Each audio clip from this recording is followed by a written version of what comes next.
නිදහසේ ඔබේ ගමන යන්න අපි ඉන්නව ළඟින්ම. AIA insurance. ඊශ්‍රායල ඉරාන යුද්ධය ආරම්භ වෙලා අදට දින 10ක්.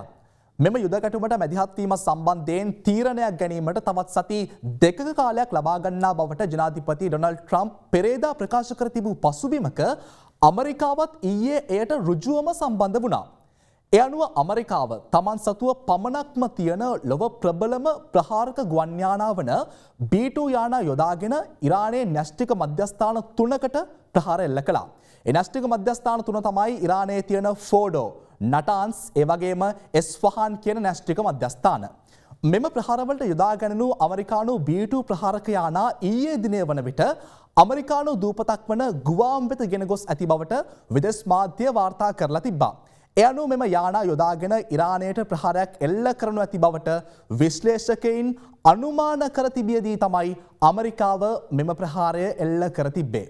නියමුවන් දෙදෙනෙකුට එකවර ගමන් කරන්න පුරුවන් B2 යානාවලට ගුවන් යානා නාශක රේඩාර් පද්ධතිවලට නිරීක්ෂණය නොවී රහසිගතව පියාසර කිරීමේ හැකියාව පවතිනවා. මේ වගේ B2 යානා 21ක් පමණ අමරිකානු ගුවන් හමුදාව සතුවන බවයි වාර්තා වෙන්නේ.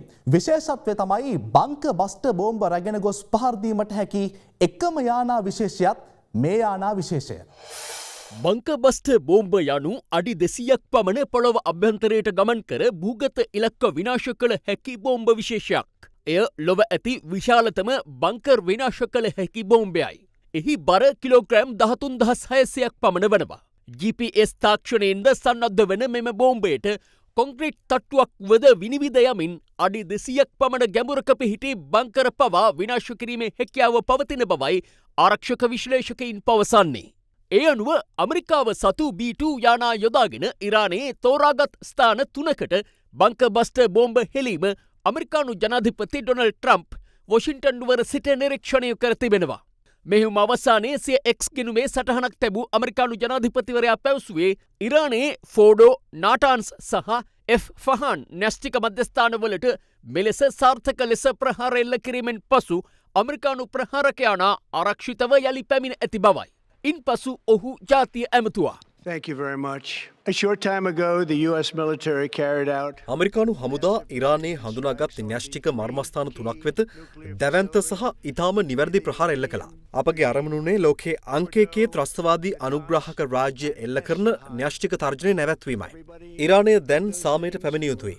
එසේ නොකළහොත් අනාගත ප්‍රහාර බොහෝ විශාල හා පහසු වනු ඇති. එක්ක සාමය පවතීවි. නැතිනම් ඉරානයට මීට වඩා ඛේදවාචකයකට මුහුණ දෙන්න සිදු වෙවි. මතක තබා ගන්න. තවත් ඉලක්ක රැසක් ඉතිරි වෙලා තියෙනවා. අපි පහර දුන්නේ අමාරු මේවට. අපි අද කරපු දේ කරන්න පුළුවන් වෙනත් හමුදාවක් මේ ලෝකේ නැහැ. completely and totally obliterated. ඉරාන මාධ්‍ය පවසන්නේ ෆෝඩෝ න්‍යෂ්ටික මධ්‍යස්ථානයේ කොටසක් විනාශ වී ඇති බවයි. එක්සත් ජාතීන්ගේ ආරක්ෂක මණ්ඩලයේ නිත්‍ය සමාජිකයෙකු වන අමරිකාව එක්සත් ජාතීන්ගේ සම්මුතිය සහ ජාත්‍යන්තර නීතිය අමුවේ උල්ලංඝනය කර ඇති බවට ඉරාන විදේශ අමාත්‍ය අබ්බාස් අරාග්චි චෝදනා කරනවා. තුර්කයේ ස්තාන්බුල් නුවර අද පැවති සමුළුවකින් අනතුරුව මාධ්‍ය අමතමින් ඔහු සඳහන් කළේ යුද්ධය පැතිරවීම සඳහා සිදු කරන විනාශකාරී ක්‍රියාකාරකම්වල ප්‍රතිවිපාකවල වගකීම දවල මන්දිරයටම සම්පූර්ණයෙන්ම බාර ගැනීමට සිදුවනු ඇති බවයි. අමරිකානු ප්‍රහාරවලින් පසු ප්‍රකාශයක් සිදු කරමින් ඊශ්‍රායල් අගමැති බෙන්ජමින් නෙතන්යාහු මෙම ප්‍රහාර ඉතිහාසය වෙනස් කරනු ඇති බව කියා සිටියා. Congratulations, President Trump. Your bold decision to target Iran's nuclear facilities. සුබපැතුම් ට්‍රම්ප් ජනපතිතුමනි. ඉරානයට පහර දීමට ඔබගත් දැඩි තීරණය ඉතිහාසය වෙනස් කරાવી. එය ලොව වෙනත් රටකට කළ නොහැකි දෙයක්. ට්‍රම්ප්ගේ මේ ක්‍රියාව ඉතිහාසයේ ලියවේවි. History will record.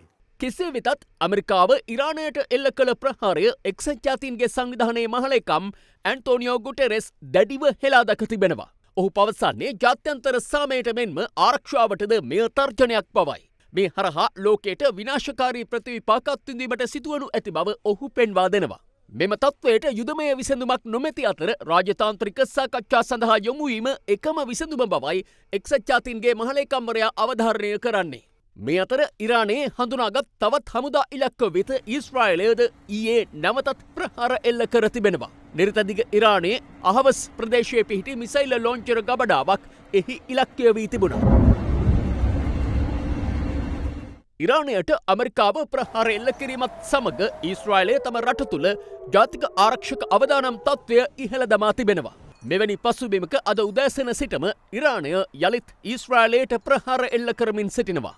ඊශ්‍රායලයේ ශ්‍රී ලංකා තානාපති කාර්යාලය පවසන්නේ අමරිකානු ප්‍රහාරවලින් පසු ඊශ්‍රායලයේ උතුරු හා මධ්‍යම නාගරික ප්‍රදේශවලට මිසයිල ප්‍රහාර ගණනාවක් එල්ල වී ඇති අතර අද දවස පුරා මේ තත්ත්වය වර්ධනය විය හැකි බව ඊශ්‍රායල ආරක්ෂක අධිකාරීන් දන්වා සිටින බවයි. එබැවින් එල්ලවිය හැකි ප්‍රහාරවලින් ආරක්ෂාවීම සඳහා ඊශ්‍රායලයේ සිටින සියලුම ශ්‍රී ලාංකිකයින් නිසි ආරක්ෂක උපදෙස් පිළිපදින ලෙසද තානාපති කාර්යාලය ඉල්ලා සිටිනවා. ඉරානය ඊශ්‍රායලයේ ටෙල් අවීව් සහ හයිෆා ප්‍රදේශවලට එල්ල කළ ප්‍රහාරවලින් 86කට වැඩි පිරිසක් තුවාල ලබා ඇතැයි ඊශ්‍රායල බලධාරීන් පවසනවා.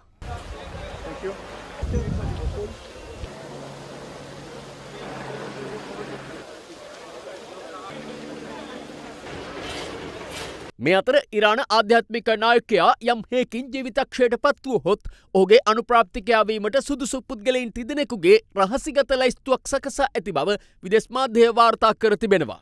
මේ අතර ඇමරිකාව ඉරාන ඊශ්‍රායල යුද්ධයට මැදිහත් වුවහොත් රතු මුහුදේ තිබෙන එක්සත් ජනපද නෞකාවලට ප්‍රහාර එල්ල කරන බව යෙමනයේ හූති සටන්කරුවන් අනතුරු අඟවා තිබෙනවා. මේ අතර ටැබා දේශ සීමාව හරහා කොළඹ බලා ගමන් කිරීමට ඊජිප්තුවට ඇතුළු වූ ශ්‍රී ලාංකිකයින් 4 දෙනාගෙන් වළංගු ඊශ්‍රායල වීසා නොමැතිව සිටි කිහිප දෙනා පැය ගණනාවක් රඳවාගෙන ප්‍රශ්න කර තිබුණද ඊජිප්තුවේ ශ්‍රී ලංකා තානාපති කාර්යාලය මැදිහත් වීමෙන් ඔවුන්ට එරට කයිරෝ ගුවන් තොටුපළ වෙත පැමිණීමට හැකිව තිබුණා. අපි සියලු දෙනා ඊයේ දිනේදී ඊජිප්තුවේ බෝඩරේ ලංකාවට එන්න අපි ආවා. ඒ එනකොට අපිට යම් ගැටලුවක් ඊජිප්තු බෝඩරේදී අපිට මතු වුණා. අපි වීසා පිළිබඳව ප්‍රශ්න කිරීමකින් අපි ඔවුන් භාරයේ තබා ගත්තා. ඊශ්‍රායල් තානාධිපති නිමල් බණ්ඩාර මැතිතුමන් ඇතුළේ කාර්ය මණ්ඩලය යොහුසුලුව ක්‍රියාත්මක වෙලා ඊජිප්තුව අපේ තානාපති කාර්යාලය දැනුවත් කරලා ඉතා කෙටි කාලයකින් අපිට එළියට එන්නට අවස්ථාව ආරම්භ දුන්නා. වචන නැහැ ඒකට ස්තුති කරන්න. ඒ තරම්ම විශාල මෙහෙයක් ඊශ්‍රායල් තානාපති කාර්යාලය වුණත් ඒ වගේම ඊජිප්තු කාර්යාලය වුණත් අපි වෙනුවෙන් ඉෂ්ට කරා. මෙම ශ්‍රී ලාංකිකයින් සිව් දෙනා අද අලුයම් කාලයේ කයිරෝ ගුවන් තොටුපළේ සිට ශ්‍රී ලංකාව බලා පැමිණ තිබෙනවා.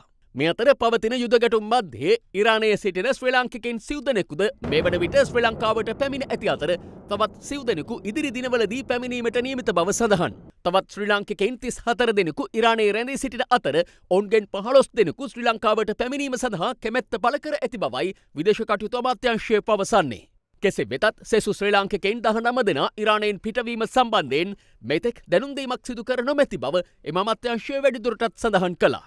මේ අතර මැද පෙරදිග යුද ගැටුම් උග්‍රවීම හේතුවෙන් ඉදිරියේදී මෙරට ඉන්ධන මිලටද බලපෑමක් එල්ලවනු ඇති බව ශ්‍රී ජයවර්ධනපුර විශ්වවිද්‍යාලයේ ආර්ථික අධ්‍යයන අංශ ප්‍රධානී මහාචාර්ය ගාමිණී වීරසිංහ මහතා පෙන්වා දෙනවා. අපිට පේනවා මේ අර්බුදය හරහා ලෝක තෙල් වෙළඳපොළ තුල තෙල් සැපයුමේදී යම් අඩුවීමක් වෙන්න පුළුවන්කම තියෙනවා. ඒ අඩුවීම හරහා ලෝක වෙළඳපොළ තුල තෙල් වල මිල ඉහළ යන්න පුළුවන්. තෙල් වල මිල ශීඝ්‍රයෙන් ඉහළ ගියොත් එහෙම අපිට පේනවා ලංකාව වගේ අපි වගේ රටවලට ඇති කරන්න පුළුවන් බලපෑම කොයිතරම්ද කියලා. ලංකාවේ අපි දන්නවා ඉන්ධන භාවිතා කරගෙන ඉලෙක්ට්‍රිසිටි නිෂ්පාදනය සෑහෙන ඉහළ මට්ටමක තියෙනවා. එහෙම වුණොත් එහෙම ඉලෙක්ට්‍රිසිටි වල මිල ගණන් ඉහළ යන්න පුළුවන්. එතකොට ඒ හරහා මිනිසුන්ගේ සාමාන්‍ය විදුලි බිල ඉහළ යන්න පුළුවන්. අනිත් පැත්තෙන් ප්‍රවාහන ගාස්තු ඉහළ යන්න පුළුවන්. මම දැක්කා ඇමතිවරයෙක් ප්‍රකාශ කරනවා ලංකාවට මාස 2ක පමණ තෙල් ස්ටොක් තියෙනවා කියලා. නමුත් අපි දන්නවා එතෙන්දී මේ මාස 2ක් සඳහා ප්‍රමාණවත් වන මේ ඉන්ධන ස්ටොක් එක ක්‍රමක්‍රමයෙන් දැන් අපි ඒවා භාවිතයට ගනිමින් ඉන්නේ. එතකොට ඒ සඳහා අපිට අලුතෙන් මේ ඇනවුම් කරන්න ඕනේ. ඒ ඇනවුම් කරනකොට ඒවා ලෝක වෙළඳපොලේ පවතින මිල යටතේ තමයි ඇනවුම් කිරීම කරන්න වෙන්නේ. එහෙම වුණොත් එම් අපේ නව ඇනවුම් වල මිල ගණන් ඉහළ යාමක් අපිට දකින්න පුළුවන්කම තියෙනවා. එහෙම වුණොත් අපිට පේනවා යම් ප්‍රමාණයකට ඉදිරි කාලයේදී ලංකාවේ ඉන්ධන මිල ඉහළ යාමේ ප්‍රවණතාවක් අපිට දකින්න පුළුවන් වේවි. අද දෙරණ YouTube නාලිකාව YouTube අද දෙරණ දැන්ම සබස්ක්‍රයිබ් කරන්න.